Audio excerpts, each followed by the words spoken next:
In life, we all encounter obstacles, and those obstacles come in all different shapes, sizes, and forms. The question is, how do we handle those obstacles? Do we attack them head on, or do we allow them to make us quit? Welcome to the No Quit Living podcast, where we aim to motivate and inspire listeners to never give up on themselves, their dreams, or their goals. We will interview successful people from all walks of life as they share their no-quit stories when they had the choice to give up or give in, but they didn't. We thank you for listening, and we hope to be that jolt of positivity as you go for your greatness. Welcome to episode number 130 of the No Quit Living podcast. I'm your host, Christopher J. Worth, and today's theme of the day is love.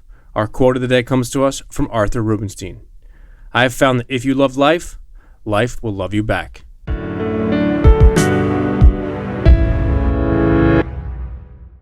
It is my pleasure to bring you today's episode. Our guest has definitely faced his fair share of challenges throughout his life. Instead of dwelling on those numerous struggles, Chris Downing has used them to become the man he is today. His motto, which is empower, love, and inspire, perfectly fits who he is, what he believes, and how he acts. Chris is all about bringing out the best in others, and I think you will really enjoy today's episode. Chris, I'd like to welcome you to the No Quit Living podcast. Thank you, man. I really appreciate you, giving me the opportunity to introduce me to your audience.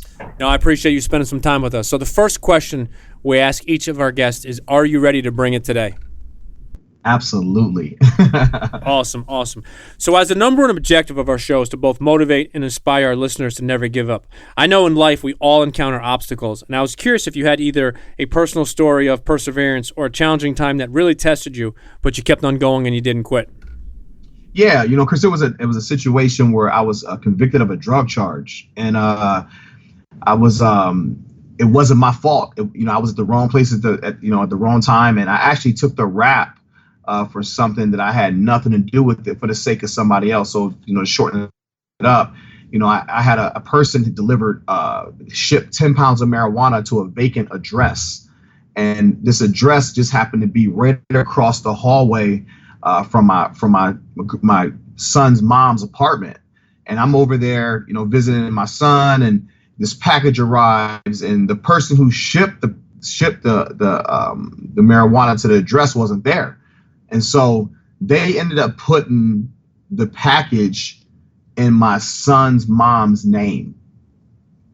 And when the police came, I'm a pretty, popular guy in my town due to the type of trainings I do, training professional athletes. At the time I was training high school teams. This particular person, once I found out who it was, he, had the drugs sent to the vacant address, but in my son's mom's name. The police come, they think it's mine, which, to their defense, I can understand that. And so it was a situation where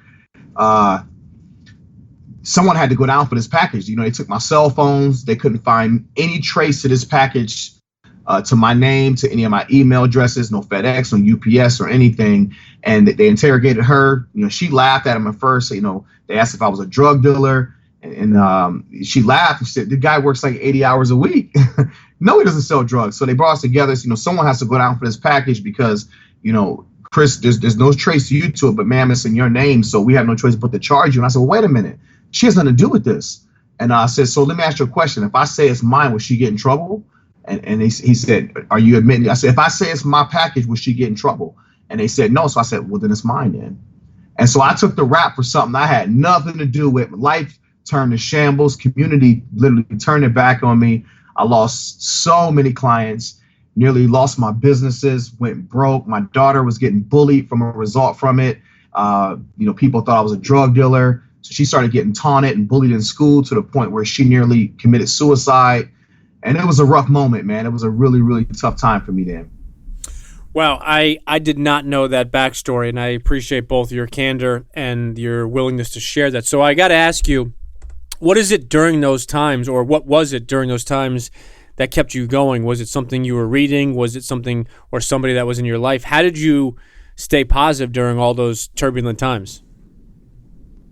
It was one of those situations where I was rock bottom, and I was depressed. I was, going to lose my home. We had disconnection notices, and a suicidal thought presented itself to me. And that's when I knew I was in a dark place. because come on, man, I have beautiful kids. I love my kids. I would never hurt myself and destroy my kids like that, mentally, emotionally, or psychologically for that matter. And so I had no choice, man. I knew what I was facing as far as, the persecution and the judgment.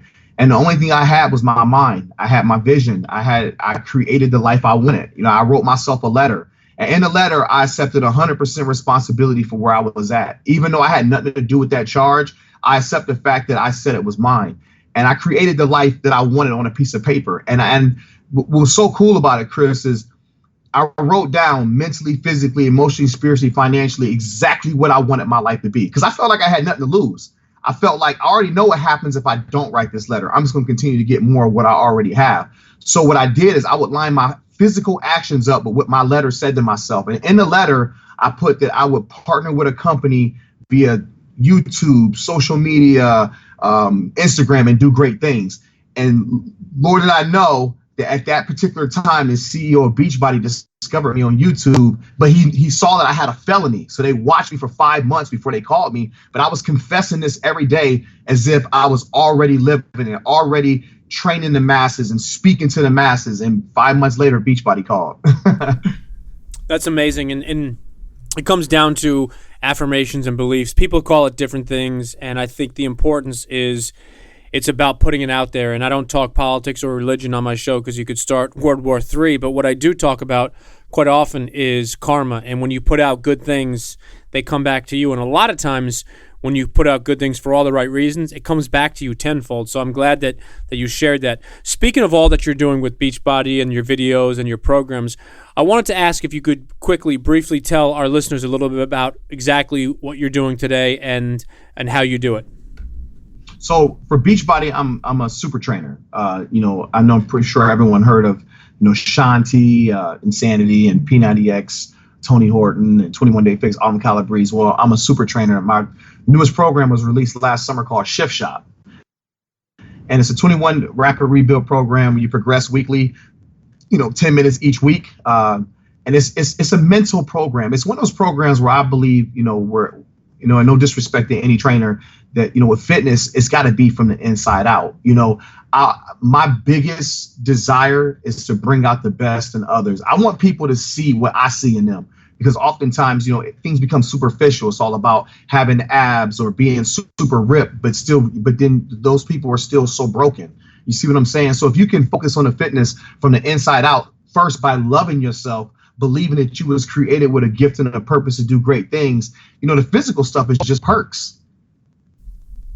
No, I think it's so amazing that you touch on the external and the internal, and I believe that you have to believe it. And I think, you said it best, is when you believe in, and I think definitely just knowing you the short time I do, I think your positivity definitely comes out. And I think that's the important part of not just trainers, but in anything in life, is you got to have people that believe in what they see in you, and they have to have people that sometimes, even if you don't believe in yourself, that someone else does, and that's what keeps you going on a Tuesday or Wednesday when you really don't feel like going to the gym or doing that extra workout. And I just think it's important because it pays dividends down the road. So I definitely appreciate you sharing that. So I wanted to ask you, Chris, how do you personally define success? I'm a firm believer that you're never successful unless it leaves your house and enters someone else's and they become successful. Sometimes, in life, I just feel people are selfish, they're self-absorbed, everything's about them. But what they fail to realize is if they can duplicate themselves to the masses and use their talents and gifts to bring the best out of others, that's true success to me, man. To see people that were struggling financially and tap into their purpose, and now they're edifying and bringing out the best in others. To see people overcome depression, anxiety, and suicidal thoughts and fear and worry, and just revolutionize their life, mentally, and realize, what, I can accomplish anything I set my mind to. Now let me go make the next person better.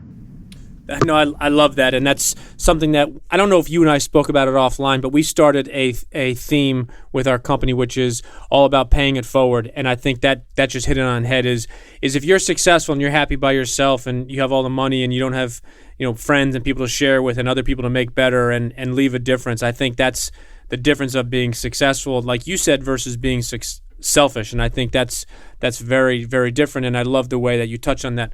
So I wanted to ask, if you had to define yourself and you could only use one word, what would that word be? Love. Love. I love people. I'm addicted to making people better, man. I've had some of the roughest lows in my life, and I prided myself on feeling, with the ambition that I never wanted a person to feel the way I felt. So I know if I could use my talents and gifts to love them, empower, love, and inspire. It's my mission statement for my life, that I would give them an opportunity to see their worth, see their value, see everything they were capable of. So I would definitely have to say love.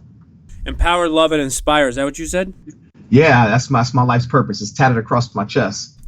No, that's awesome. I think that says a lot. So one of the things we do on our episodes is we talk about different ways of helping our listeners and making them think sometimes a little bit out of the box. And one of the questions we ask is if our guests have either a morning or a daily ritual that they swear by. So I was curious if you have something you do either every day or every morning that has helped you get to this level of success.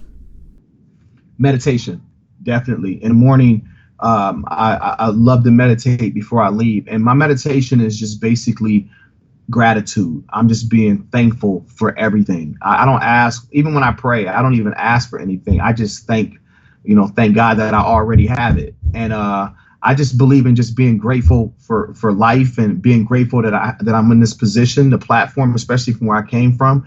And then, when I leave my house, my goal is to make sure I come back better than I left. And so, yeah, I start with gratitude, definitely.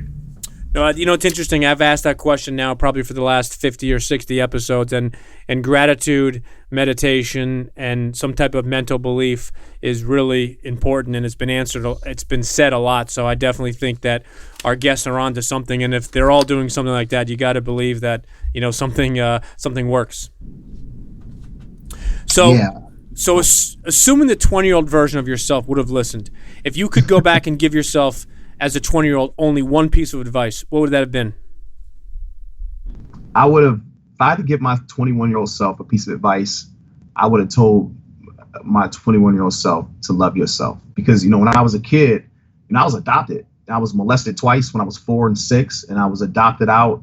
My mother was in the drugs and prostitute. My father wasn't in my life. And I had a lot of insecurities, Chris. I had a lot of insecurities, a lot of, self-doubt. I didn't have that blueprint on how to be a man. And so, growing up, I internalized a lot. And as I got older, I realized that the things that I've been through shaped the mentality that I had at that time. And that was the insecurity, and that was the fear and the worry and the self-doubt and not being able to look in the mirror and love the reflection that I saw. And so it wasn't until I started loving myself that I realized that, I am created to do great things. I do just need to believe in myself and believe in the visions and all the hard work that I'm willing to put forth and to materialize whatever it is that I desire for my life. No, you obviously definitely touch on a lot of the affirmation and that mindset of believing in yourself, and I think it's really important. And I know you and I spoke offline as we're both former college athletes, and I think it probably starts a little bit back then as an athlete growing up, is you have to believe in yourself, whether it's at a high level or whether it's middle school or high school. Is you do have to believe in yourself at some point, because if you don't, it's tough and it's rare that you're going to find success. I agree. So here's an interesting question for you. If you could have dinner with anybody, dead or alive, who would it be and why? It would be my grandmother and my uncle. And the reason why I say, my grandmother is she told me when I was 12 years old, when she passed away, that I was special. She told me that I would be a man before my time and that I would do great things in my life. And my uncle, for the simple fact that right before he passed away, he had a dream about everything that's going on right now. He's the reason that I became a trainer. Prior to this, I was, just doing modeling and acting.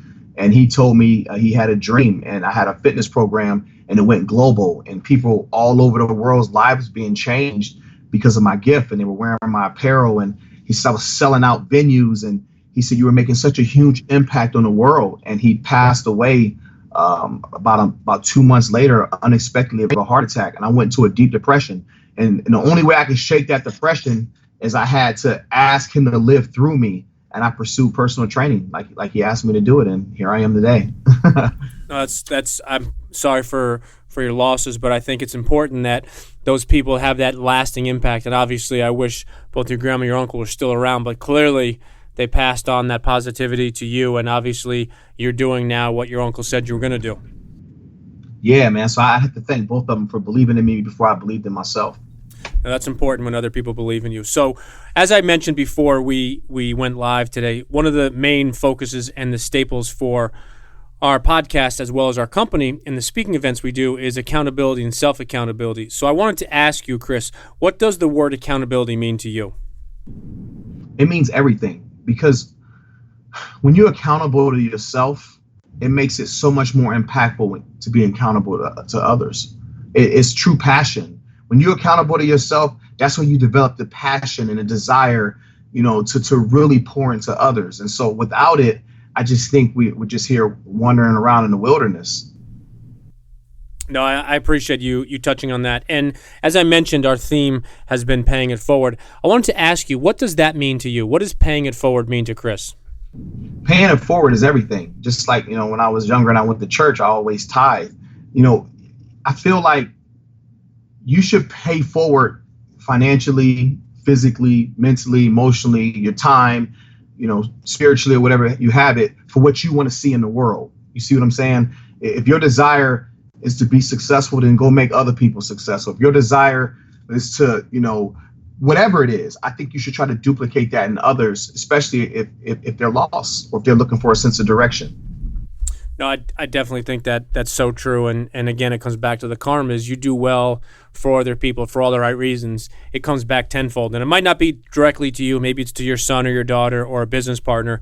But I believe what you sow, you reap. And I think, again, it's all about paying it forward. And the thing that we talk about that as well is it's paying it forward for others with absolutely zero expectations in return. Absolutely. So I wanted to ask you, if you wouldn't mind, if you could just tell our audience a little bit about some of the training programs you're doing. And I know you recently launched an online course, which I know has been incredibly successful and popular. So I wanted to give you an opportunity to just share a little bit about that and to our listeners. Right now, I'm running a group. It's a 9-week personal development group called the Power of I Am. And basically, it's an opportunity, for many people to declare who they are. But before you declare who you are, there's a series of tools that you have to go through to get an understanding of who you are. And, in the first week of this program, I talked to everybody about forgiveness. As I said earlier, I was molested twice and I didn't have my mother and my father growing up. I was adopted. Well, those attachments was left on me as a young man. And it wasn't until I forgave my abuser and forgave my mom and forgave my dad for what they did to me is when I saw the true Chris Downing. And then, in addition to that, before I really stepped into my purpose, I had to forgive myself, Chris. I had to forgive myself for all the added pressure and not feeling I was good enough and not liking the reflection in the mirror, not believing in myself, being too hard on myself. And once I was able to do that, that's when I was able to really love myself and embrace the person I was. And it gave me that much more confidence and a desire to strive to be the best that I could be.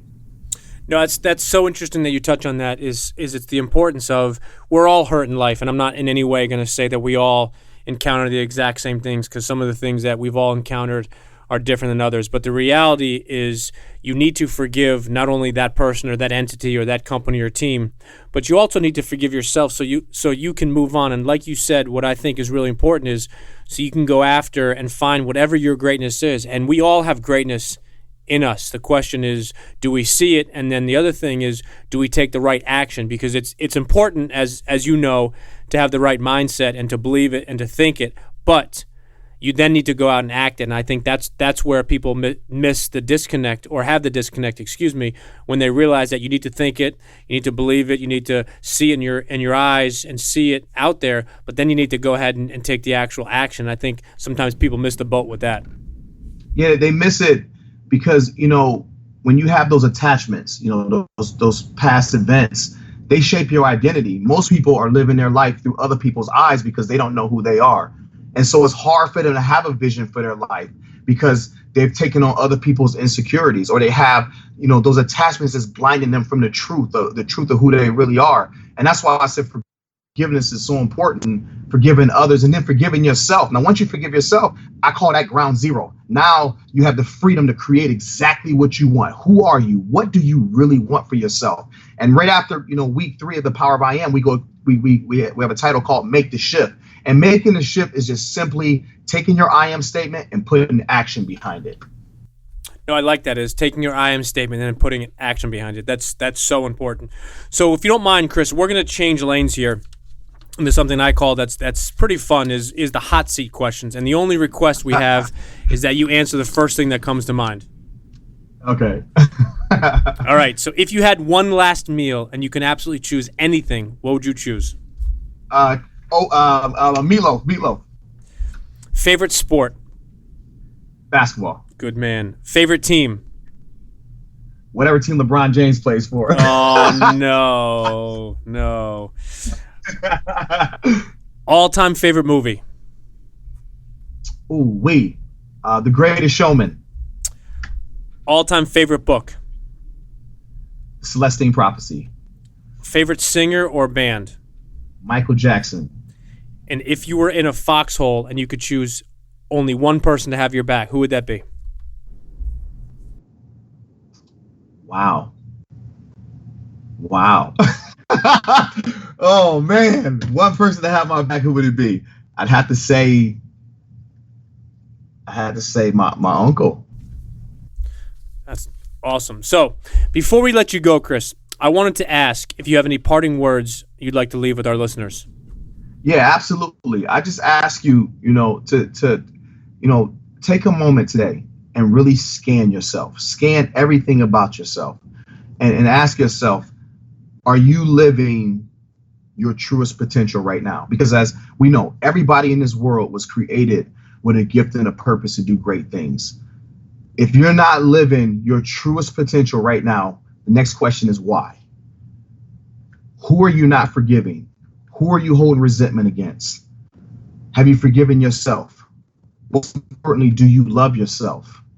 Once you answer those questions, I just hope that you get a sense of peace and a sense of understanding that today is the start of the best day of your life. Dream big. Don't give up on the most important person in your life, and that's you. You have the opportunity to do whatever you set your mind to. I believe in you, and I don't even know you, because I know that you were created with a gift and a purpose to do great things. And go for your dreams, guys. Go for your dreams.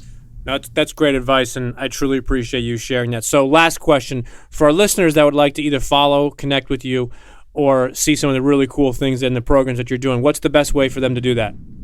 They can Instagram. My Instagram name is the Chris Downing, and then you can on the website, which is thechrisdowning.com.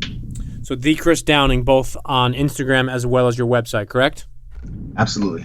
Well, listen, Chris, I truly appreciate you spending some time with us. I love the positive vibes and the messages that you have shared with us, and I hope our listeners definitely follow you and check out some of the amazing work that you're doing. I thank you so much for allowing me to be a part of your program.